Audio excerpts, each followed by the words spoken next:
Olá, meu nome é Vinícius Marques e sejam muito bem-vindos ao Amaterasu Podcast. No vídeo de hoje nós vamos dar continuidade ao nosso estudo sobre os 8 pontos de confluência que tratam algumas desordens específicas dos 8 vasos extraordinários na acupuntura. Bora para o nosso vídeo.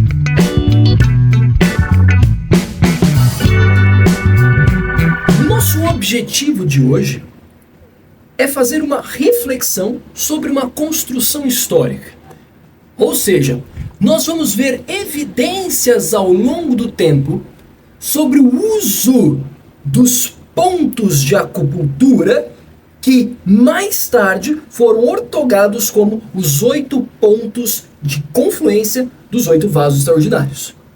E com isso ficará claro o porquê eles foram os escolhidos em detrimento de tantos outros pontos, de tantas outras possibilidades. É claro, sabemos muito bem que eles tratam patologias específicas dos vasos e não eles como um todo. Portanto, para que isso fique claro, evidente, nítido, é necessário esse tipo de observação. Então agora nós vamos observar toda a história para que no fim nós possamos nos colocar nos pés dos profissionais da dinastia Qin e finalmente conseguir enxergar a beleza por trás desses 8 pontos nas suas aplicações. Show de bola? Então, dito qual é o nosso objetivo, podemos iniciar o nosso estudo.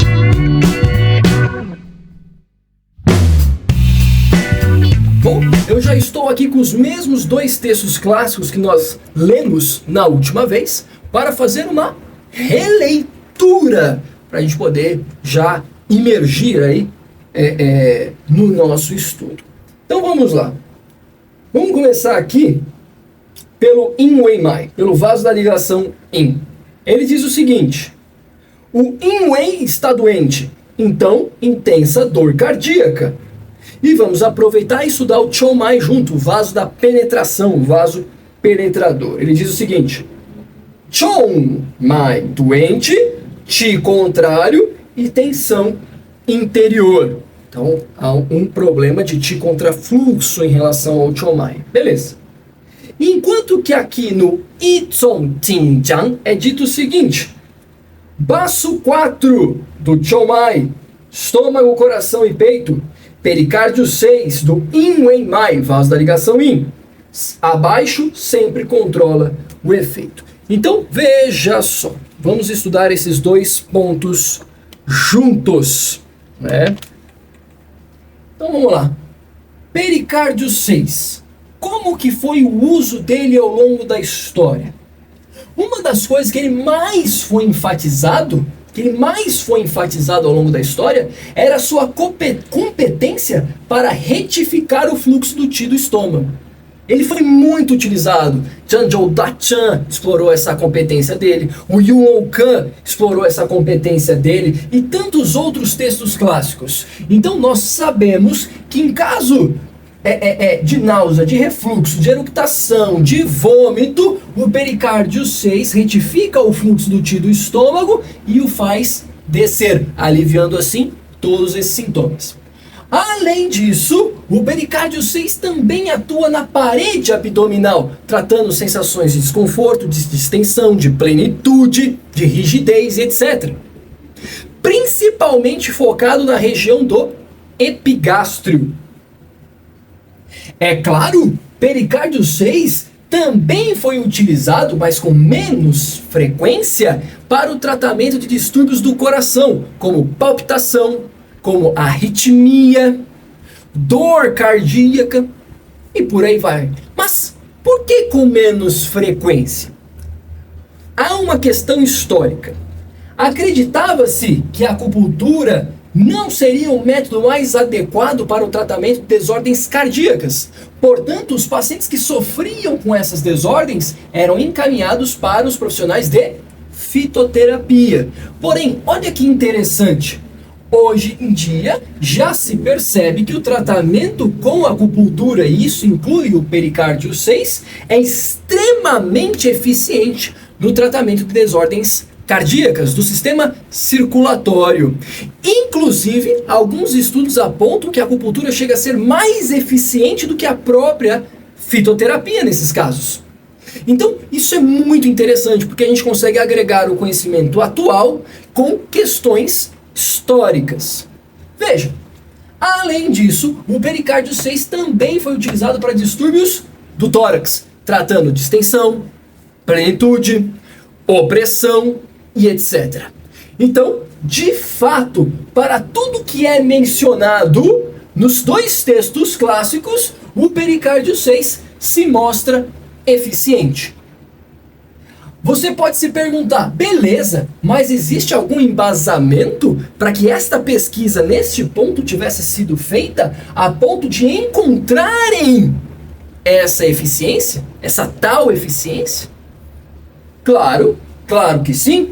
Então, por exemplo, o pericárdio 6 faz parte do canal do pericárdio, que se concentra na região torácica, que descende passando pelos 3 aquecedores, e isso já poderia responder o porquê que ele é tão forte para tratar distúrbios do tórax e do aquecedor médio do estômago. Aí já temos um ponto. Segunda questão, o pericárdio 6 ele é um ponto Luo, e como todo ponto Luo, consegue tratar algo para o seu acoplado. O acoplado do pericárdio é o triplo aquecedor. O que ele regula para o TA? Ele retifica o fluxo nos 3 aquecedores, com maior ênfase no aquecedor superior e médio. Além disso, por teoria de canais, sabemos que o Juein da mão consegue tratar as desordens do Yamin do pé. Sendo assim, o pericárdio 6, por fazer parte do canal do pericárdio, pode tratar desordens do canal do estômago. E isso inclui disfunções do próprio estômago, mas também desordens torácicas. E a gente poderia justificar de infinitas formas. Quero justificar por holografia. Aquecedor inferior, médio, superior. O pericárdio 6 está aqui. Então, tem uma habilidade para tratar o aquecedor superior. Dá para você justificar de várias e várias formas. O fato é, mais importante que a justificativa é a sua eficiência. Uma vez que ele é efetivo, é fácil justificar, não é verdade? Agora, e o passo 4? Ortogado como um ponto de confluência do Chomai. Ele é eficiente para as desordens torácicas, para as desordens do coração, para as desordens do estômago? E a resposta é sim. Sim, ele é. Sobretudo, mais uma vez, para tratar desordens do sistema digestório, principalmente a inversão do fluxo do Qi do estômago, assim como o pericárdio 6. Então ele vai tratar náusea, refluxo, eructação, vômito. Ele também consegue tratar distúrbios da parede abdominal, como dor abdominal, plenitude, distensão e etc. E quer uma curiosidade?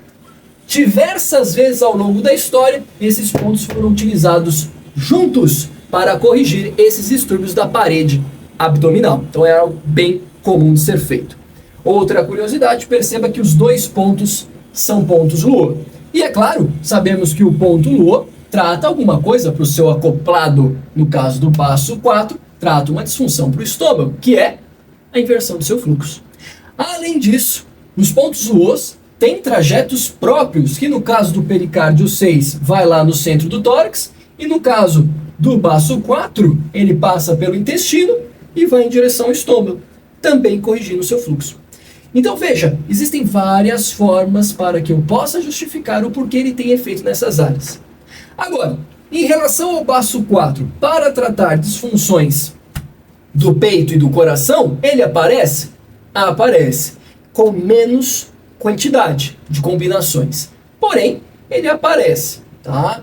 O suficiente para a gente dizer que ele é eficiente. Agora, uma coisa que a gente precisa conhecer sobre fisiopatologia da medicina chinesa é que as inversões de fluxo do Qi do estômago provocam desordens do aquecedor superior, por consequência, por tabela. Sobretudo, desconforto torácico e também alterações do coração, inclusive da mente. E olha que interessante, é dito que os pontos Luo dos canais Yin conseguem tratar desordens da mente. E aqui não é diferente. Tanto o pericárdio 6 quanto o baço 4 tratam distúrbios da mente, do espírito, o pericárdio 6 tem uma variedade muito grande das desordens da mente que ele trata. Já o baço 4 tem um foco maior no tratamento da insônia, que uma das razões é a inversão do fluxo do estômago. Show de bola? Então, já conseguimos justificar 2 pontos e percebemos que, de fato, eles são extremamente eficientes, apareceram diversas vezes ao longo da história, até chegar na dinastia Qin e colocarem sobre eles essa pecha, né? Essa ideia de ponto de confluência. Então, quando eu falo que o pericárdio 6 é o ponto de confluência do Yin Wei Mai, eu me refiro à sua habilidade de tratar de problemas de estômago, me refiro à sua habilidade para tratar problemas do coração e do tórax. Mesma coisa do baço 4. Eles aparecem juntos porque muitas vezes ao longo da história eles foram trabalhados juntos nos protocolos para aumentar a eficiência, principalmente nas desordens abdominais.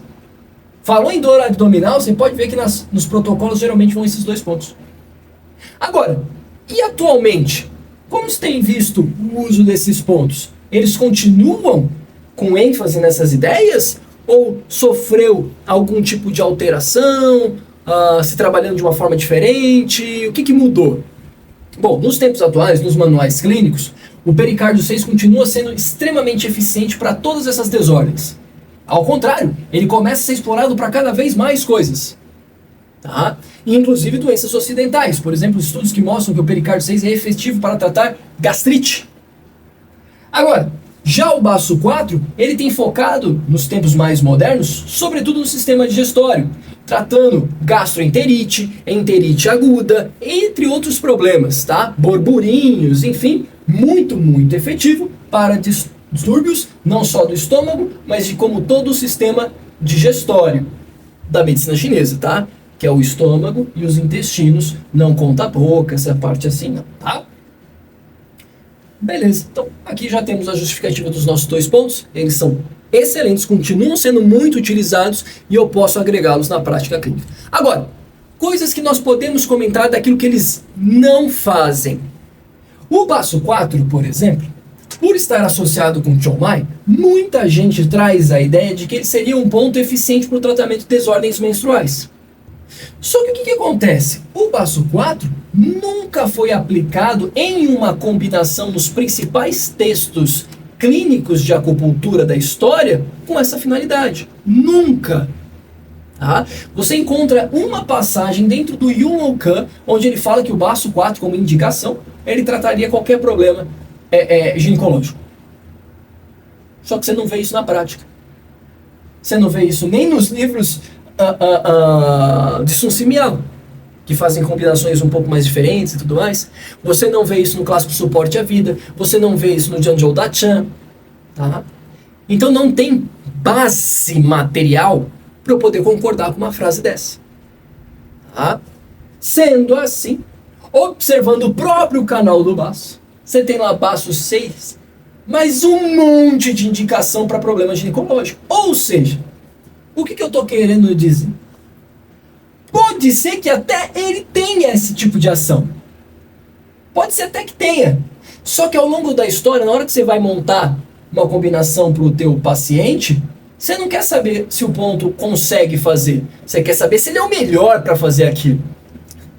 Para ficar mais claro, quando eu conheci a Imperatriz, ela perguntou, você sabe cozinhar? Eu falei, claro. Veja, ela não perguntou se eu era o melhor cozinheiro. Ela não perguntou se eu cozinhava bem. Ela sabia se eu sabia cozinhar. Perguntou se eu sabia cozinhar. E aí a resposta é sim, eu sei fazer água fervendo, o gelo, né? O gelo é um pouco mole, mas já estou pegando prática nessa etapa da culinária, né? Ou seja, eu não quero saber se o baço 4 tem ação ali, eu quero saber se ele é bom para isso, se ele se provou ao longo da história, fazendo com que as pessoas dissessem, eu, em detrimento desse ponto, vou escolher o baço 4. E isso não aconteceu. Isso não aconteceu. Diferentemente de quando a gente fala de problemas do sistema digestório, que ele deixa um monte para trás. Principalmente desordens da parede abdominal. Falou em dor abdominal, falou em distensão abdominal, ele deixa um monte para trás. Tranquilo? Ficou claro? Em qual momento o baço 4 já foi utilizado na saúde da mulher? Para quando a mulher está vomitando, tendo náusea, principalmente ali nos 3 primeiros meses de gestação. Aí você encontra registro sobre isso. Fora esse momento, tranquilo? Tranquilo? Show de bola. Então agora a gente pode partir para os próximos pontos. Vamos lá?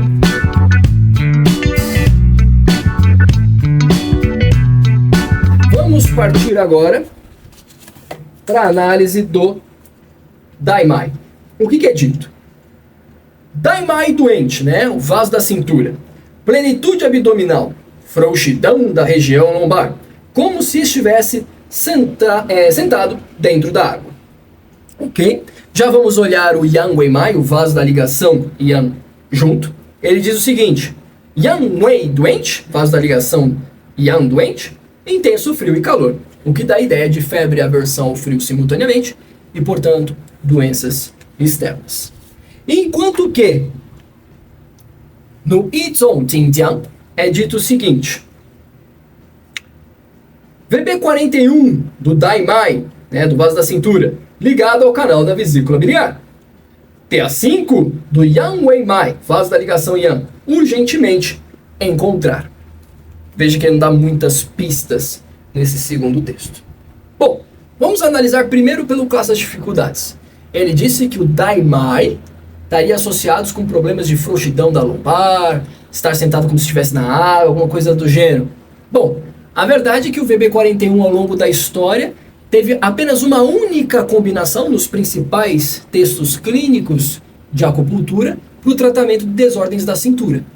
Ele aparece lá no livro do Sun Simiao para tratar problemas de dor na cintura, tá? Dor na lateral da perna e por aí vai. Ou seja, não mostrou grande ênfase assim para regular o local onde passa o vaso da cintura, o que é interessante. Agora, o TA5, ele trata a febre e aversão ao frio, ou seja, a doença do Yang Wei-mai, do vaso da ligação Yang, segundo classe das dificuldades, ele trata.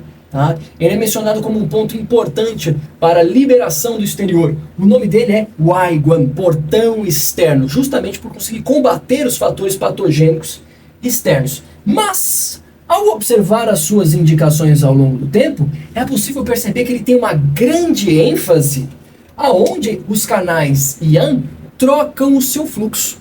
Aliás, passam o seu fluxo de ti nutritivo. Ou seja, lá na região da cabeça, onde os canais de natureza Yang da mão passam o fluxo de ti nutritivo para os canais Yang do pé. Então a gente consegue perceber que o TA5 tem várias indicações para dor de cabeça no lateral, tontura, zumbido, surdez, problemas oculares como dor ocular, por exemplo. Então vai ficando claro que o raio de ação do TA5 é muito intenso nesta área. Ele pega algumas coisinhas para o nariz, para a boca, como trismo, por exemplo, mas aí é muito menos quando comparado o restante das suas indicações. Agora, quer saber uma coisa interessante?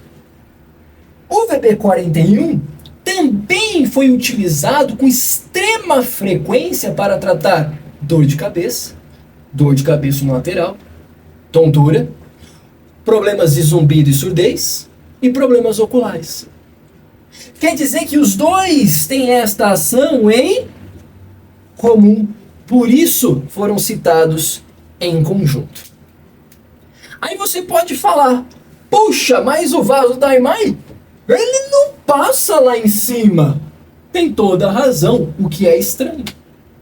O que é bem estranho. Mas se nós não formos honestos com nós mesmos, estaremos perdidos na hora de estudar. Ué, se ele é o ponto, assim, ele é o brabo no vaso da cintura, por que ele não tem mais efeito lá na parte locomotora?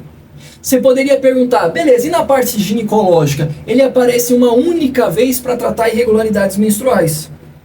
De resto, ele aparece bastante para tratar desordens da mama. Aí ele aparece. Mas lá embaixo, fraco também. Se a gente pegar o VB26, que é o ponto de cruzamento entre o canal da vesícula e o vaso da cintura, o Daimai, que por um acaso o VB26 também se chama Daimai, o nome dele é Daimai, esse sim tem uma ação muito forte para tratar a leucorreia, por exemplo. Agora, o que fica claro é todos os pontos foram citados em conjunto. Justamente porque esses pontos têm um raio de ação similar, complementar. Então, buscar a complementariedade existente entre o TA5 e o VB41 me parece a forma mais honesta de entender as suas ações. E isso me faz muito sentido quando ele fala sobre que é urgente encontrar. Ele termina a frase dizendo isso. Urgente encontrar. Ué, por que é urgente? Porque a doença está vindo de fora. Fator patogênico externo você tem que resolver rápido. Faz sentido. Tá? Outra coisa também, né, como eu comentei no último encontro, o próprio nome do VB41 já dá indicação que ele vai tratar problema no olho. Poxa, nossa senhora! Se o objetivo fosse a cintura, por que não escolheu o VB26? Se até o nome é o nome do vaso? Então, o que me parece é isso. O que me parece, avaliando, é isso. Posso estar errado? Posso estar errado. Não sou o dono da razão. Mas, se alguém falar, não, é porque ele trata a lombar, aí eu vou buscar as indicações, cadê? As combinações ao longo do tempo, cadê? Foi você que notou isso na frente de todo mundo? 2000 anos. E só agora que percebeu. Não me faz muito sentido. Não, é porque ele é muito bom para o aspecto ginecológico, para tratar problemas de menstruação. E uma só combinação? Também não bate. Então, fica difícil de justificar o VB41 como se ele fosse muito bom para tratar as desordens do vaso da cintura especificamente. Show de bola? Dito isso, vamos para o próximo.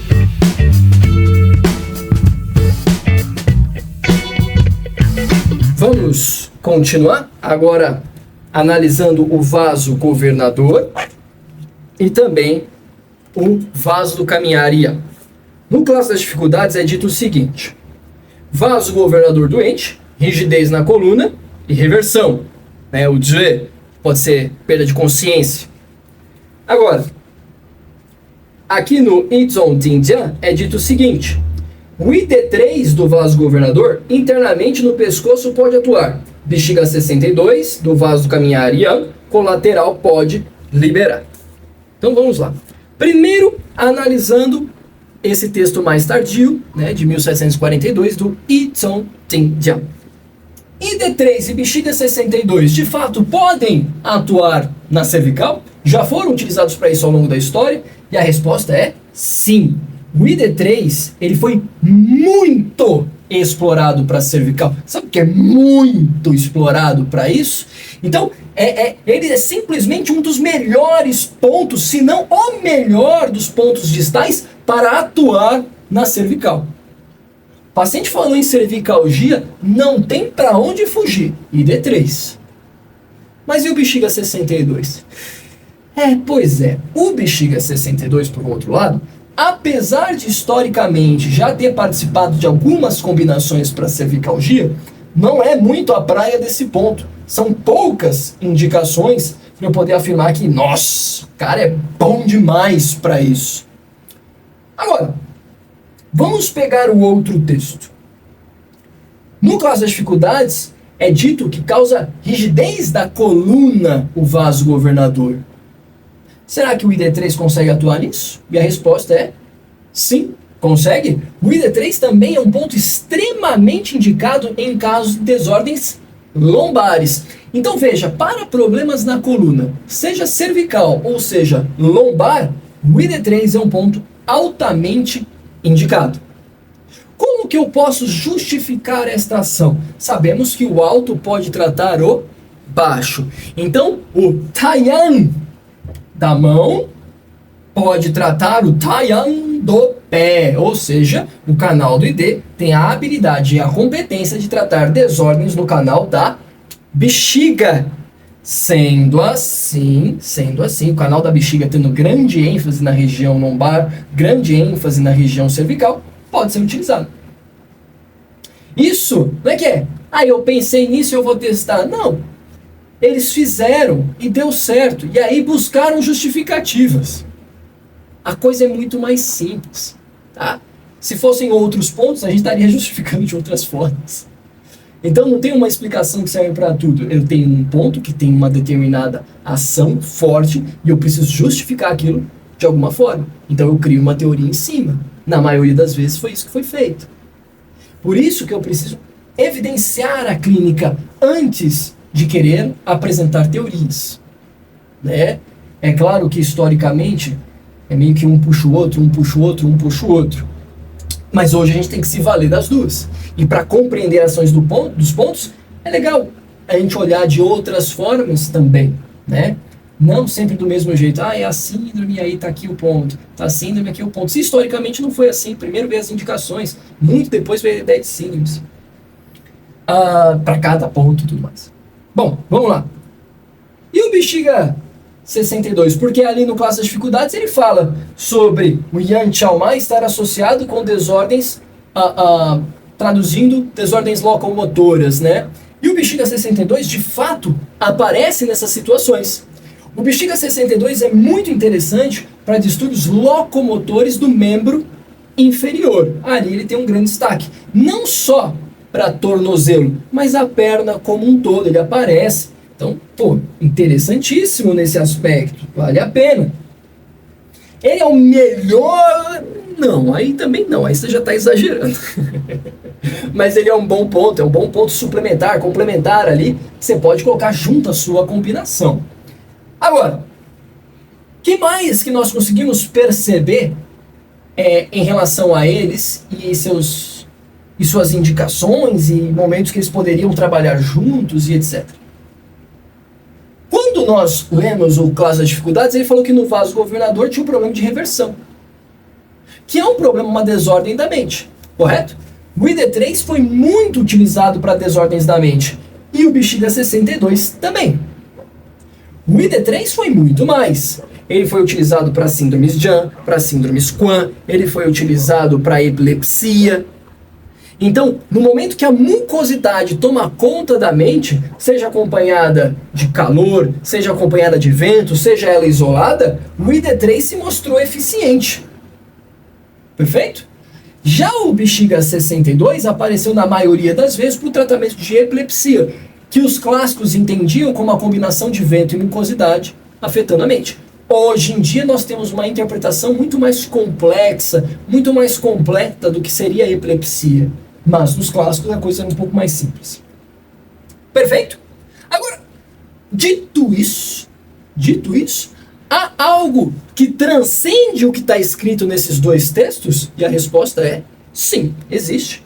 Então, por exemplo, o vaso do caminhar Yan, o Yan Chaomai, ele vai até os olhos. E por isso muitos dizem que vaso do caminhar Yin e vaso do caminhar Yang controlam a relação de sono e vigília.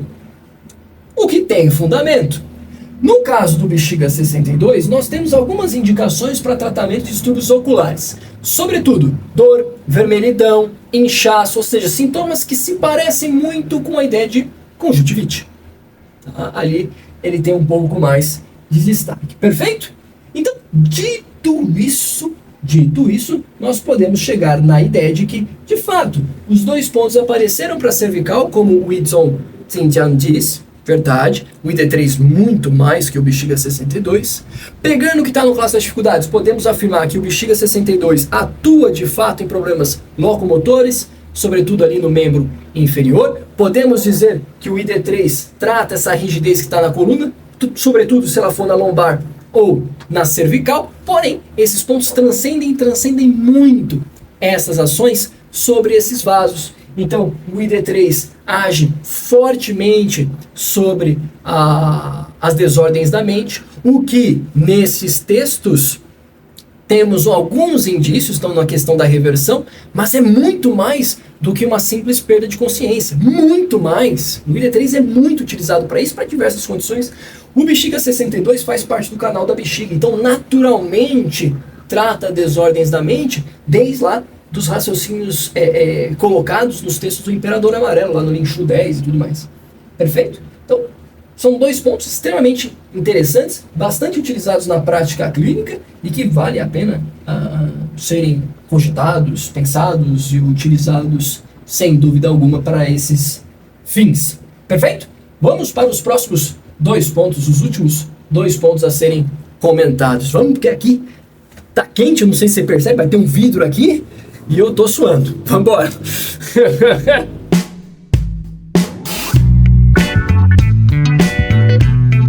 Bom, agora, reta final, vamos lá? Fazer a leitura aqui da doença do vasoconcepção no classe das dificuldades, onde ele me informa o seguinte. Vasoconcepção doente. Intensa sensação de nó no interior. Homens terão a 7 Shan, uma referência aí, pode ser traduzido até como hernia inguinal, mas a ideia é que é uma dor na região do hipogástrio, na região dos genitais, uma tração testicular e etc. Continuando aqui, mulheres terão Ja e Ju, que são padrões obstrutivos. Ja tem mais relação com estase de sangue e é uma massa palpável, enquanto que Ju é uma massa que não é palpável, ou seja, não é algo físico propriamente dito, e tem uma relação mais forte com estagnação de Qi. Perfeito? Já vamos ler aqui o Yin Chao Mai, né, o vaso do caminhar Yin também.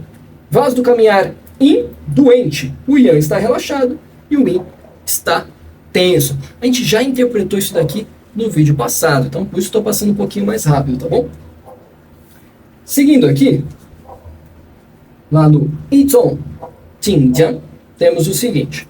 Pulmão 7 do vasoconcepção movimenta a fissura do pulmão. R6 do vaso do caminhar Yin, diafragma e garganta em ação. Perfeito?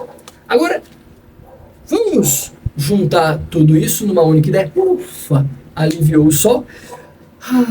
Sabe que a mente odeia o calor, né? Então vamos lá.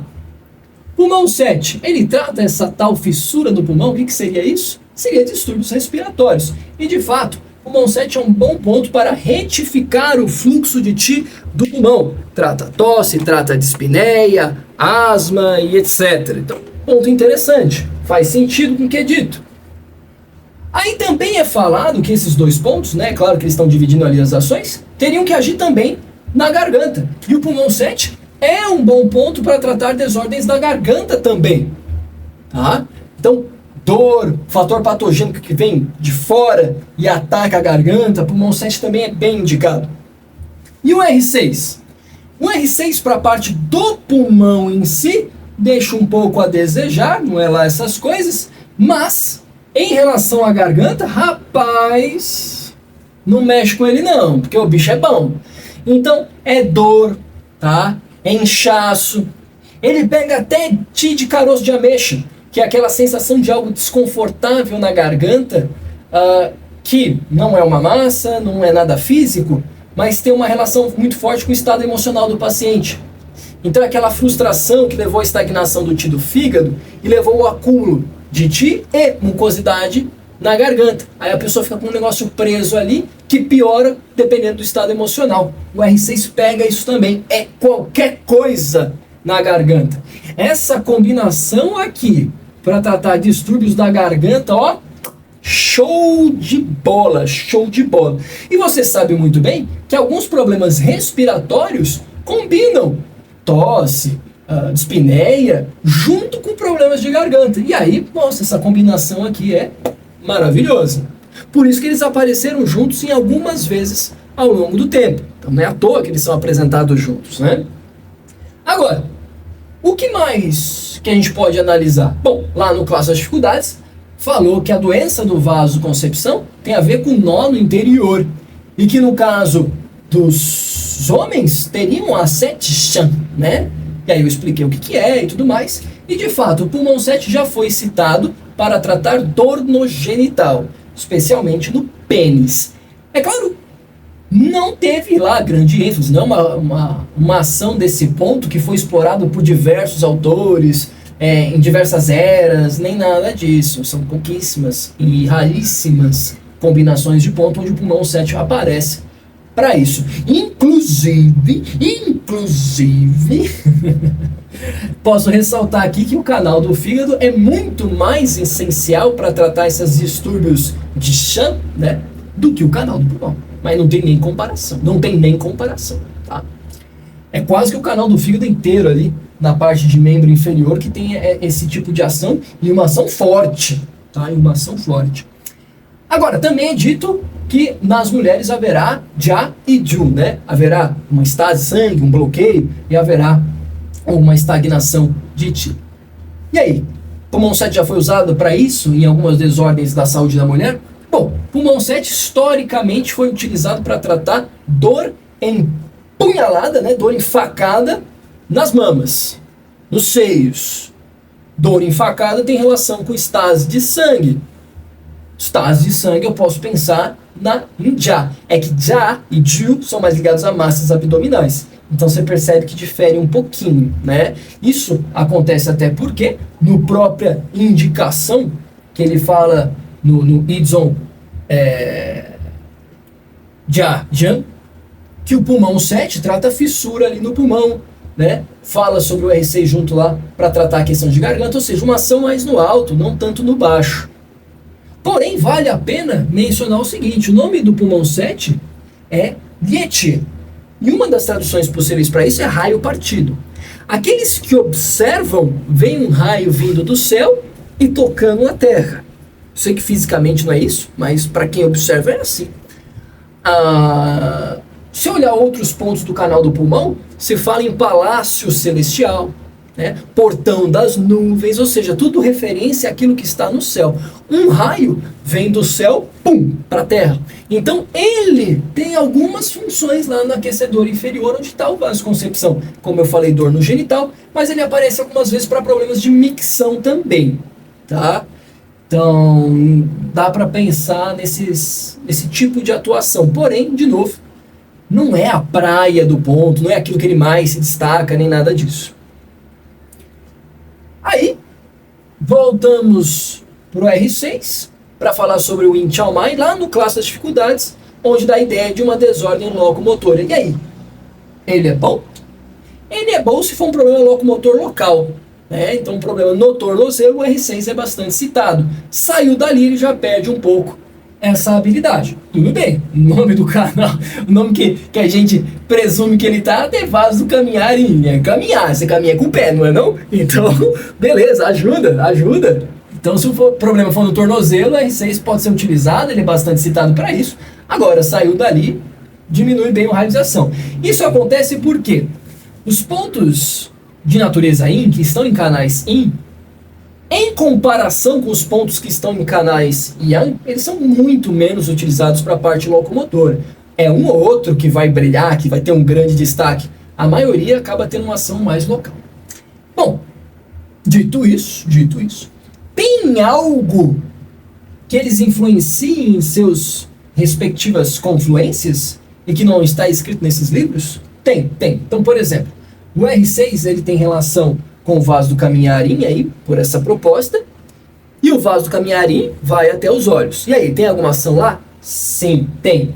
Além de poder ser utilizado para insônia, e aparece bastante para isso, ele também aparece bastante para sonolência. Tem poucos pontos que são indicados para sonolência, e o R6 é um deles. Tá? Então, vale a pena apostar nele também. Outros pontos aí no IG são citados, IG2, IG3, o F10, que é um ponto bem diferente, também é bastante citado para sonolência. Então, vale a pena explorar uma combinação, uma proposta em conjunto, tá? Lembrando que ele também é citado para alguns tipos de desconfortos nos olhos e tal. E o vasoconcepção?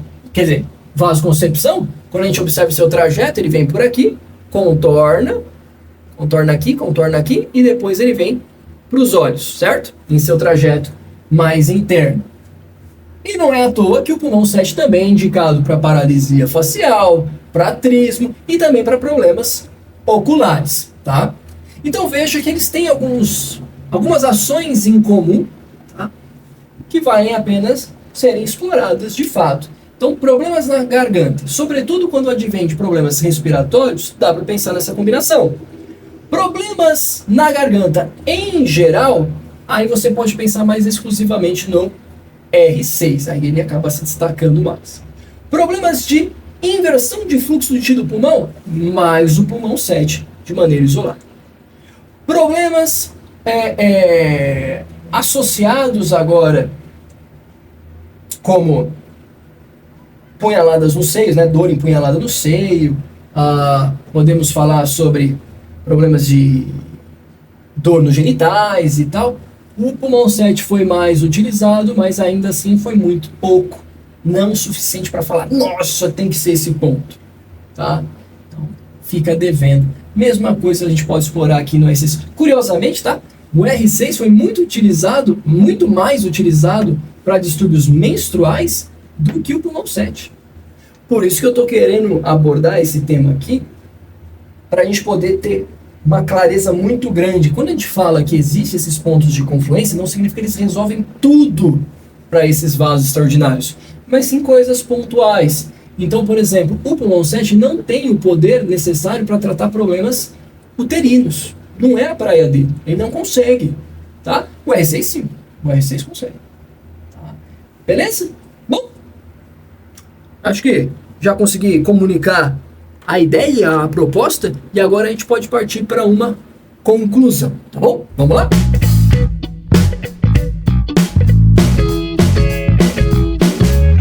Vamos lá? Vamos fazer aqui a nossa conclusão. Primeira coisa que eu queria comentar com vocês nessa conclusão, nesse bate-papo final aqui, é que meu objetivo foi tirar um pouco da ideia de que as teorias da medicina chinesa nasceram da noite para o dia ou do dia para a noite. Num sentido que levou centenas e centenas de anos, aliás, milhares de anos, para chegar no que nós temos hoje. E por conta disso, né, e tendo esta visão, vai ficando mais claro e mais nítido a riqueza da experiência clínica e como ela foi importante na nossa história e na nossa medicina, né, na medicina chinesa. Então isso que eu queria que ficasse mais claro possível. Que o pessoal foi explorando os pontos de acupuntura de acordo com aquilo que os pacientes apresentavam. Aí, por exemplo, tinha um paciente com uma cervicalgia, eles colocavam o ID3, viam que funcionava. Outro paciente chegava, colocava o ID3 de novo, via que funcionava. E isso foi sendo feito durante séculos e séculos e séculos e séculos, até o momento que alguém falou: puxa, mas o canal vasogovernador não passa pela região da cervical? Mesmo quando dói bem no centro, eu posso usar o ID3 e funciona. Que interessante. Se a gente falasse que ele é o ponto de confluência do vaso governador, por conta desta ação específica que ele tem, aí uma nova teoria surge. Tá? Então isso é a riqueza. Então primeiro eu tenho que ter em mente as indicações desses pontos. E aí eu justifico e crio uma teoria em cima, que são a teoria dos 8 pontos de confluência. Isso é muito importante, eu gostaria que ficasse muito claro isso. Outra questão importante é que isto é uma mera ferramenta, é um mero dispositivo que você não é obrigado a utilizar. Não precisa utilizar da forma que foi apresentado. Então, por exemplo, aqui nós temos o ID3 e o bexiga 62. E foi mencionado no texto que eles seriam interessantes para a questão da cervical. Os dois foram utilizados sim ao longo da história, mas o ID3 muito mais, como eu mencionei. Sabe outro ponto que também foi muito explorado para a cervicalgia? VB39. Então eu posso muito bem manter o ID3 e substituir o meu bexiga 62 pelo VB39, que se mostrou mais eficiente ao longo da história. VB39 cruza os 3 canais Yang da perna ali. Então canal de vesícula, bexiga e o canal do estômago. E ele fica numa posição estratégica que, através da holografia, eu consigo justificar esta ação tão intensa na cervical. Tá? Então, veja, eu não preciso usar a ferramenta deste jeito. Eu posso adaptar de acordo com a necessidade dos meus pacientes. né? Inclusive eu posso trabalhar com complementação. Então, por exemplo, eu quero usar o pericárdio 6 e o baço 4 para descender o TI do estômago. Eu não posso colocar um E36 em conjunto, um VC12? Afinal de contas, a combinação MAR e MU retifica o fluxo de TI da víscera. Percebe? Então, é isso que eu também gostaria que conseguisse ser retirado daqui, né? Outra questão também, que também é muito importante, né, é que se caísse alguns mitos. Então, por exemplo, vamos utilizar o vasoconcepção, o pulmão 7, para trabalhar distúrbios uterinos. Qual evidência clínica ao longo da história nós temos desta habilidade? Nenhuma.